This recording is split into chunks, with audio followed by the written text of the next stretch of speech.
Hello, this is Simon, and welcome to the Underhanded Free Throws Western Conference regular season standings predictions. So, we did our Eastern Conference predictions about a week and a half ago, and the link to those is going to be in the description of this video if you want to go check those out first. Me and Ian tried to switch up things a little bit for this video. Instead of doing everything in one shot, we're just going to go over the teams that we think are going to land in the lottery in this video. And then we're going to have the play-in teams and the playoff teams in separate videos later on this week. As you'll probably be able to tell by both my lack of facial hair and also some of our takes in this video, this was recorded about a week ago. It was a little earlier in the season. Some things have changed a bit. Probably the biggest thing is just the records of teams that we mentioned and also the Josh Primo being released from the Spurs. So just keep that into account as we go into this video. But overall, we've made our picks. We're going to stick with the selections that we made, whether they're good or terrible. And like we did last time, we're just going to start from the number 15 team and go through all the teams that we think are going to miss the playoffs in the Western Conference this year. Thank you guys for watching, and I hope you enjoy the predictions.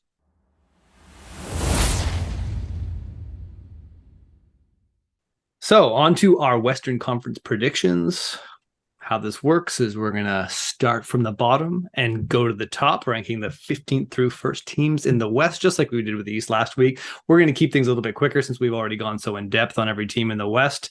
And Simon, why don't you start us off with who you've got in the 15th spot? Because I'm a little bit more in mine has already worked out very poorly. So hopefully yours is less embarrassing.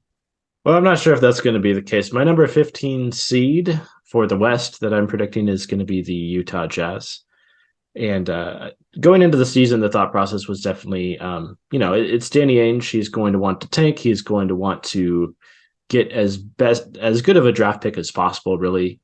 He's no stranger to trying to tank for a generational talent, having attempted and failed to do so in 2007 for Kevin Durant. But we'll see if his luck is a little bit better this time around with Victor Wembanyama. Already talked about the Jazz a lot in our bounce around the West, so won't repeat things there. But I think what we're looking at right now is the league underestimated, all the fans, the media underestimated what a solid collection of really smart, skilled offensive players can do. The Jazz probably aren't done their rebuild. I can't imagine that they're going to be happy with having a very functional two-way team the whole year. So there's still lots of ways for them to claw their way down the standings. I just will kind of wonder what would their move be at this point if they wanted to get really bad. Is it trading Lauri Markkanen? Is it assessing which of these guys they can get draft equity for?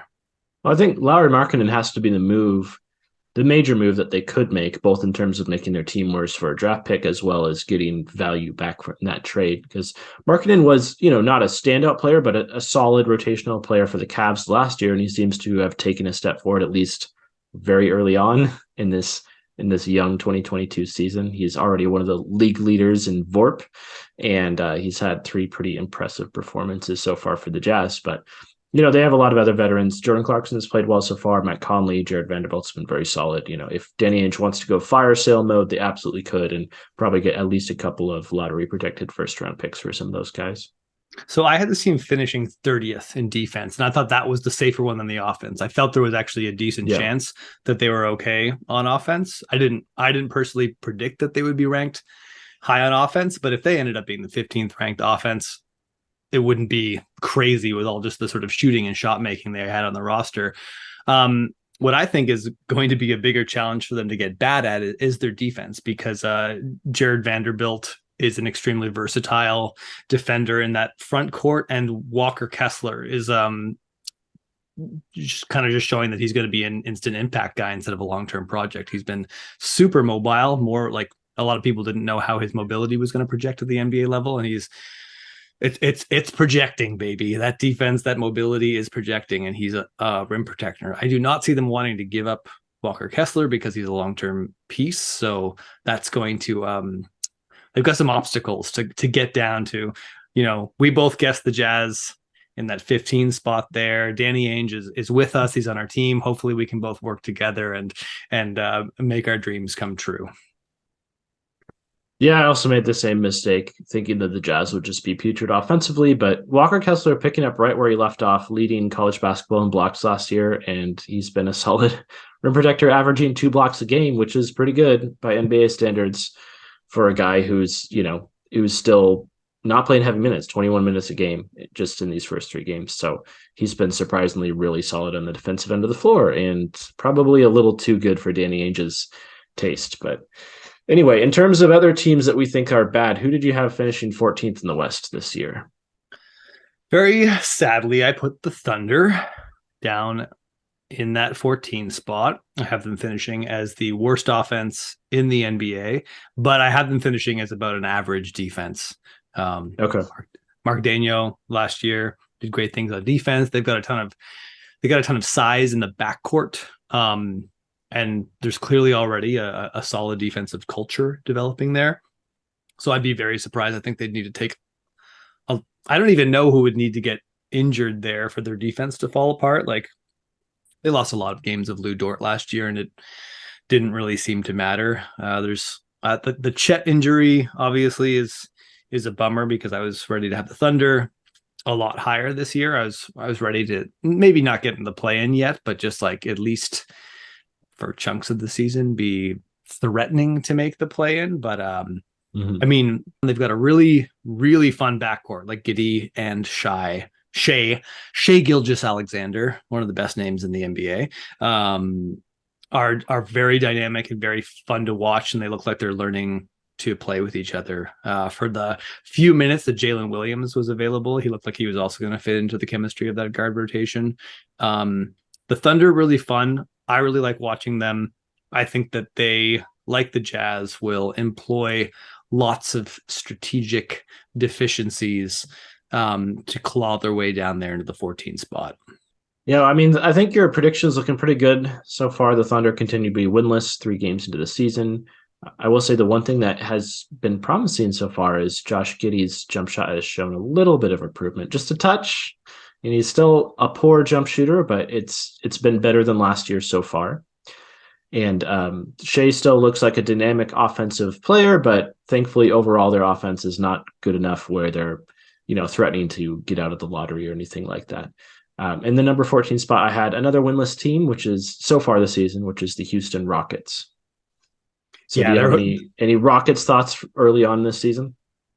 I have them at 13, so we're not very far apart on that. I view these teams as pretty interchangeable and in the exact same place in their development. Houston kind of caught up in terms of where they are in terms of their asset management and all that. I think they've got the tools to be a little bit better than the Rockets offensively. I think their defense is going to be way worse. Like, they will threaten to have, even though they have really interesting defensive young guys on their roster. I think we talked about that a little bit in our Western Conference preview podcast with Tari Eason and Jabari Smith Jr. One update that we didn't know when we did that preview podcast was that Alperen Sengun is coming off the bench. So they are prioritizing putting as much defense as they can around their 2 offensive slanted guards.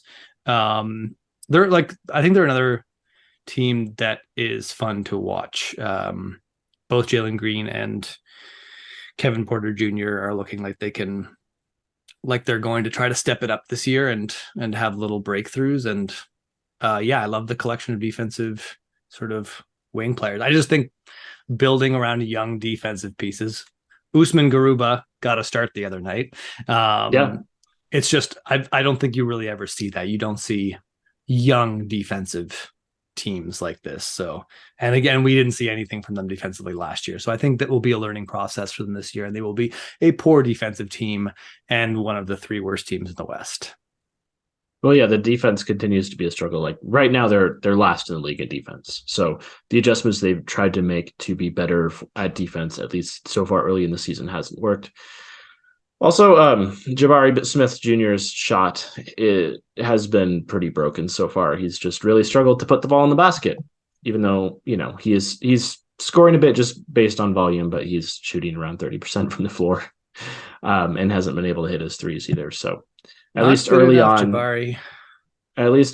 both defensively and offensively, the Rockets are still very much a work in progress. So I think you shared your 13th seed was the Rockets, right? And Yes. And who do for you my got? for my 13th seed in the West, I was going to put the San Antonio Spurs in this spot.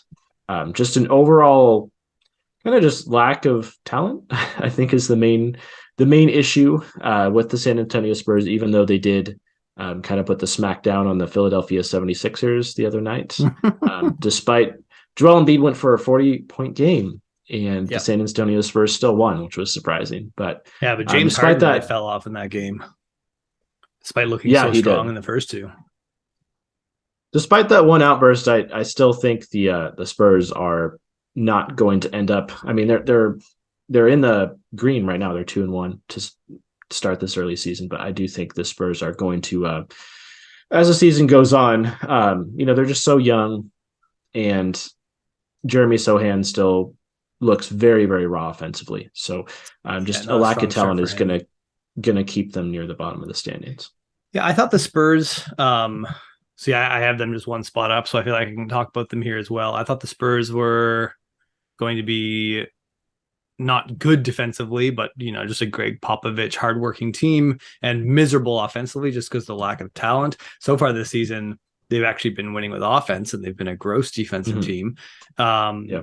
Keldon Johnson looks very excited to eat up as many possessions as the team's willing to feed him, and the team is willing to feed him a lot of possessions. So he's going to have I a mean, big who year. He's else going is to put going up to big score numbers. for this team, right? Yeah, I mean, He's it's kind of yeah, their option. yeah. Another thing I remember you talking in our preview podcast about, who's gonna. We were discussing who's going to be handling the ball there, and it looks like the younger Jones brother, Trey Jones, has been getting the start at point guard there, and producing just fine, looking just like his big bro. And Yeah. Josh Primo has been getting a lot of reps there as well, and he still has the little baby face, but his body has bulked up. There's a couple guys like that actually. Oklahoma City Thunder's Trey Mann also still Yeah. looks like a child, but he's got another NBA offseason of muscle packed on him, and he looks a little bit more ready to play. So good offseason work, young boys. Yeah, growing some facial hair will probably help, but it's kind of amazing just like the bodily transformation so many guys make between their rookie season, where they still mostly look like college players, into their second season. Hey, it's A lot nice of to get guys. into those multi-million-dollar gyms and training staffs and stuff like that. I hear it does Oh, wonders and for your yeah, health. and getting paid to work out instead of having to go to class and stuff like that, I'm sure probably helps. It's great. I tried to do the same thing in my life. That would be awesome. So we're almost finished this bottom bracket of non-playing teams. Who do you have in the 12th spot there? Yeah, so the number 12, I have the Thunder as kind of the best out Oh, of right. the You haven't listed bad the Thunder yet. teams. Yep. I thought there was a clear, and we'll see how this ends up playing out, but in my mind, going into the season, there's a clear bottom four, which was the Jazz, Rockets, the Thunder, and the Spurs, obviously. I So agree. it was just a matter of like how to rank those, mostly because of Shea and because of the Thunder's just wide availability of all these like really long, athletic, switchable wings. I thought that they would be able to score enough through Shea's creation abilities and then be kind of solid on defense, just with how versatile and switchable they are. But that Yep. would be enough to at least pull them out of the very bottom of the standings. I think we both picked a different team here to fall out of the play-in. I'm feeling really good about lots of aspects of my prediction where I picked the Lakers to miss the play-in entirely. And so No, far, that that's might have looking been a too really bad. good pick. I mean, I don't. It's really early in the season, so it's like I don't want to take a huge jump on. I mean, I do really want to take a huge jump on the Lakers, but I'm not going to. I am a podcaster of principle. I will stay neutral here. But I did want to pat myself on the back a little bit. You asked me whether I thought they would struggle more on offense or defense in the first podcast, and Mm-hmm. I said that offense was going to be a bigger struggle for them, and that was an understatement. That was Yeah. they've been it's not going to continue, but right now it's just like, oh, you guys thought it was just okay to completely punt on shooting and just not put any shooters on the entire roster. Like, it's not looking like a great decision outside of Matt Ryan. There's not a single, and Max Matt Ryan, Christie. yeah, the like very last second signing, one of I think he was the last move that the Lakers made in the offseason was I signing had Matt Ryan to a guaranteed contract.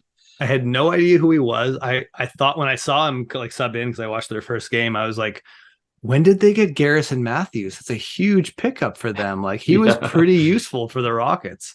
the new Garrison Matthews. Yeah, I mean, white guy shooter.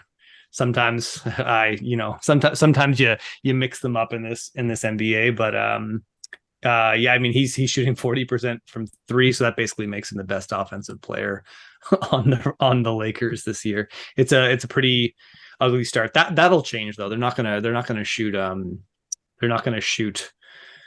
20% as a team from three. That's basically impossible. But I think it's worth pointing out that like in the modern era, we have not seen a team that has tried to get by on offense with this level of shooting like ever. It's just never happened. Yeah. Like, and you can throw in that Charlotte Bobcats team that won 7 games all year. Like they had more shooting than this roster, at least relative to era. Like this is, it's going to be a wild ride, and obviously the Lakers will be desperate to make some changes to address that. When Patrick Beverley is your go-to guy for shooting on the wing, that's a big problem. Yeah, or when LeBron's taking 9 threes a game and shooting like 26% on them, like that's also not great. Beverly's going to shoot it better. Like Kendrick Nunn's probably going to shoot it. Like they're all going to shoot it a little bit better. Even Westbrook, because he's shooting 8% from three. So even Westbrook, I do expect to shoot it better. I mean, I'm sure you watched him play your Blazers the other night, and the Blazers just basically got out of his way. It's crunch Yeah, time, and they backed off. Like they might as well have all just ran to one corner of the floor that Russell Westbrook wasn't on, and huddled up there because they let him walk in for a 10-foot jumper, and he took it and bonked it, and then yeah. it was Dame time after that. But yeah, he can shoot a little bit better than 8%. The question is, at this point in his career, how much better than 8% from three can It you might shoot, not be that Russ? much better. I mean, Russ's defenders are some of the videos have been alarming. The guys defending Russell Westbrook, especially late in games, they are in the paint. They're just camped out there while Russ is above the break, not even attempting to stay within 12 feet of him. So it's really difficult to maintain an offense when your spacing issues are this dire. Watching Russell Westbrook the past couple of years, it almost makes you wonder whether there's like a physiological deterioration. Like there's something going on. Like he gets a little bit worse at shooting every year, and it's just reached sort of Yeah. comical levels. Anyways, we don't want to. It's not fun to talk about the Lakers right now. I'm sure not even Lakers fans want us to talk about the Lakers right now. So let's go over to your pick to miss the play-in, because you picked them to make the play-in. How about that for some optimism, Lakers fans? I was a little, well, we won't say too much, but I was a little bit more optimistic for the Lakers. We'll get to why when we get to where I have them. But yeah, my last team to miss the playoffs, I had the Sacramento Kings, and it was really difficult to determine between the Blazers, the Kings, the Lakers. Some of the preseason stuff with my own beloved Blazers was pretty alarming. Some of their issues on defense, some of their stagnation on offense. Some of those issues have been addressed, at least to some extent, early on in the year, and they've looked. I mean, they're still unbeaten to this day, so they've been more than competent. Damian Lillard with back-to-back 40-point games in game 2 and 3 of the season has been a pleasant surprise. But yeah, on the note of the Kings, I just need to see it before I'm willing to trust this organization as a whole. On paper, it does seem like they should be better than they have been the past few seasons. I mean, they added talent on the wings. They have shooting surrounding De'Aaron Fox and Domantas Sabonis, and both of those guys should be just an incredibly dynamic duo in the pick and roll. And that's kind of been the case early on this season, but the defense still just is not there, and there's so many struggles with them down the stretch in fourth quarters of games. They just really, really struggle to close out wins. And it was a problem the Spurs had last year when the Spurs had basically an almost net 0 point differential, and we're still 12 games below 500 simply because they were so bad in fourth quarters. And the Sacramento Kings, the early signs are they're trending in a similar direction to that. Yeah, I think the Kings are fine. They're 0-3, and obviously that feels bad, but all those games were reasonably close. Their biggest loss of the season was their home opener to Portland, and Keegan Murray sat that one out. And they're not a team with Yeah. great depth, so it's not great when anyone misses a game there. Besides that, they like Portland's been awesome to start the season, as you mentioned. So it's like not really shameful to lose to them. And then they lost to Yeah. the Clippers and the Warriors. Their offense is above league average. Um, like we said, Keegan Murray missed a game. De'Aaron Fox has started the season right where he left off, just sort of just crushing it. I do think they need to tilt their offense a little bit more towards Sabonis Mm-hmm. in the front court. Like, right now, De'Aaron Fox is taking 20 shots a game and Sabonis is taking 10. I think they can close that gap just a little bit and have a little bit more dynamic of an inside outside attack. But with what you said about their crunch time struggles, I don't think that will go away. I don't, I can see them in crunch time, like, going to Harrison Barnes ISOs or it like De'Aaron Fox is much more of an end-to-end player rather than like your absolute favorite guy to handle a tough possession down the crunch. And they've got some stuff they have to figure out as a team for that, but they don't look super well built to kind of crunch out tough wins. But again, like the offense, I think is looking good to start the season, and I still think the Kings are going to be a play-in team.